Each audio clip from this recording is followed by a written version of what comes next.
I think you also once mentioned what you're kind of working towards or working on, or what's a theme for you is less grit, more grace, right? Yeah.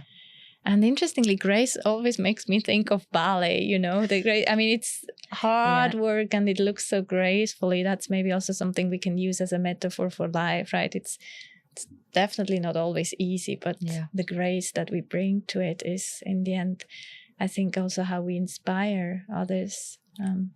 Absolutely. So the grit and the grace, for me, grace, and I was talking about that this week with my executive coach, and he was like, but how is grace powerful? I was like, well, I mean, in order to make something look easy, let's say you are performing ballet on a stage, in order to make something look easy from really far away so that the last person watching you in the back row can feel the grace, can feel inspired, it takes so many hours of practice, of dedication, sweat and tears so that we can emanate that energy. It's not just something we do, it's something we are, it's something we become. And for me, grit is, it's the passion, it's the drive, but there's a lot of doing. And the grace is, the being, the essence of being. And probably also a bit of surrender comes to my mind, just to what is in a moment. And there may be a lot of work behind something, but in the end, the moment is there. We may be performing one day in one way or the other. And that's the way it is, and accepting that and being okay with that. Absolutely. It's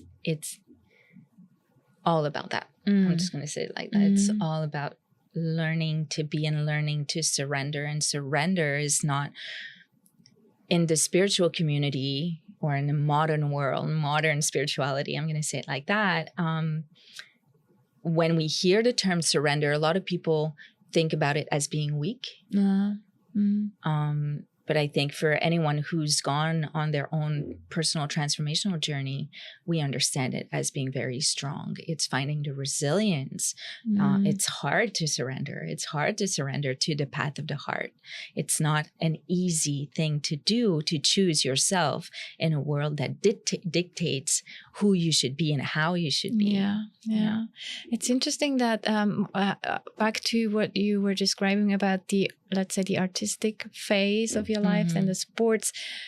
How did that transition happen? I mean, what inspired you to go more into sports? Was it maybe also a bit of curiosity about that part? And what also comes to my mind was the first a bit more, I mean, art, I'm saying now mind, and then the body came more to the focus. I know that mind is super important for professional sports as well. And for sure, the body is also important in arts in a span, and it's kind of not very clear-cut boundaries probably. But can you remember when you started feeling that calling and why you were dedicated or committed to dedicate so much to it? Yeah, I think it's... I'm a Sagittarius. I'm like I refer to it as like I'm a Skywalker. I want to do everything full spectrum. Yeah, I know that feeling. Right? So I went to a musical school. So when I grew up, I was at musical school and everything that was brought to me was art. Do you want to take part in this and that? And because I'm an only child, I didn't have like a bigger brother like playing football or something like that, So I started in that path. And then the turning point, there's no big trigger. I danced a lot when I was a kid. So that was still artistic and athletic. There was a mix of that. But then I started when I went to high school.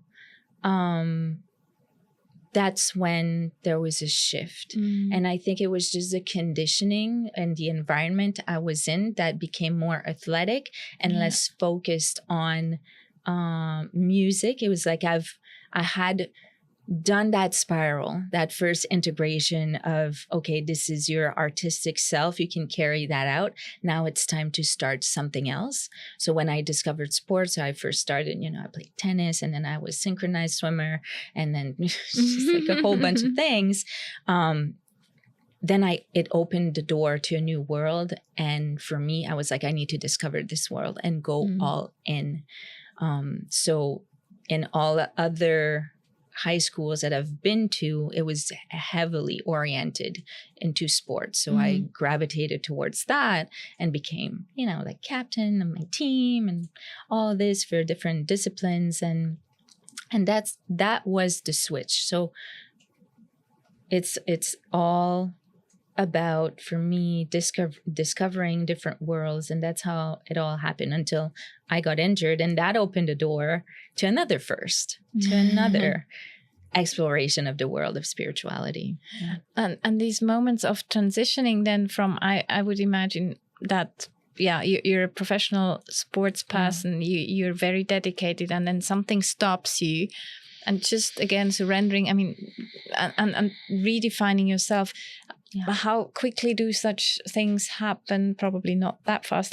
But what helps you in these transitions?